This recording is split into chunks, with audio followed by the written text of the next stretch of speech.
انسان کو تو فضیلت اس لیے حاصل ہے کہ یہ دوسرے کے غم کو تکلیف کو محسوس کرتا ہے. جو بے حس انسان ہے وہ انسان کہاں گیا ہے؟ اس میں اور مشین میں کوئی فرق نہیں. اس لیے ہمیں اللہ سے ایسا دل مانگنا چاہیے جو دوسرے کی تکلیف کو محسوس کرے. محسوس کریں گے تو دوسرے کے کام آئیں گے نا. اور اسی کو انسانیت کہتے ہیں کہ ایک آدمی دوسرے کے کام آئے. نبی صاحب نے فرمایا کہ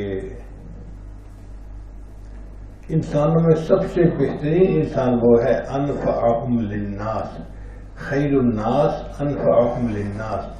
انسانوں میں سب سے بہترین انسان وہ ہے جو دوسرے انسانوں کو زیادہ فائدہ پہنچاتا ہے. تو گویا انسان دوسرے کو زیادہ فائدہ پہنچائے، جہاں رہے دوسرے کو فائدہ پہنچائے. ساتھ والوں کو، چھوٹوں کو، بڑوں کو، ان کی خدمت کرنا، ان کی ضرورت کے وقت ان کے کام آنا، ان کا بھلا سوچنا، ان کا اچھا سوچنا، یہ ان کو بھلا پہنچانے والی بات ہے. اور جس بندے کی سوچ اچھی ہو نا،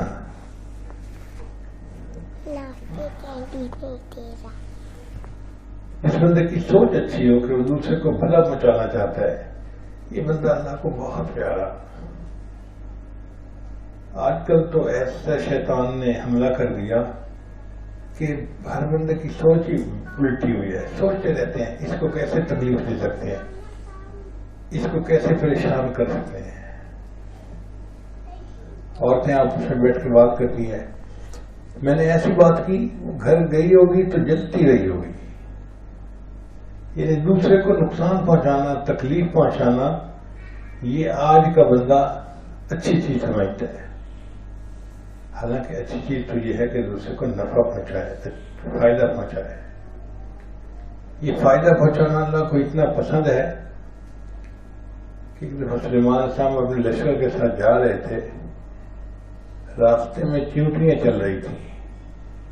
تو ایک چیونٹی نے محسوس کر لیا کہ سلیمان صاحب کا لشکر آ رہا ہے، تو اس کو ڈر ہوا کہ اگر یہ چیونٹیاں اسی طرح پھسلتی رہیں زمین کے اوپر تو سلیمان صاحب کا لشکر آئے گا اور ان کو پاؤں کے نیچے مسل کے چلا جائے گا. اس نے اعلان کر دیا، یا ایتھا النمل ادخلوا مساکنکم، اے چیونٹیوں بلوں میں داخل ہو جاؤ، کہیں سلیمان صاحب کا لشکر انجانے میں تمہیں پاؤں کے نیچے مسل کے نہ چلا جائے. اب ایک چیونٹیاں نے جو باقی چیونٹیوں کو اعلان کر کے بتایا، اللہ کو یہ بات بھی پسند آ گئی.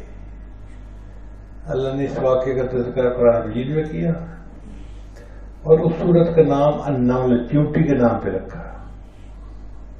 جب اللہ کو ایک چیونٹی کی دوسری چیونٹی کی خیرخواہی اتنی اچھی لگتی ہے تو اللہ تعالیٰ کو ایک انسان کی دوسرے انسان کے ساتھ خیرخواہی کتنی اچھی لگے گی. اس لیے اگر ہم اللہ کے ہاں پسندیدہ بننا چاہتے ہیں تو اپنے دل میں دوسروں کا غم پیدا کریں، ہمدردی پیدا کریں، محبت پیدا کریں، احساس پیدا کریں. یہ جو بے حس بندہ ہوتا ہے نا، یہ اللہ کو پیارا نہیں ہوتا.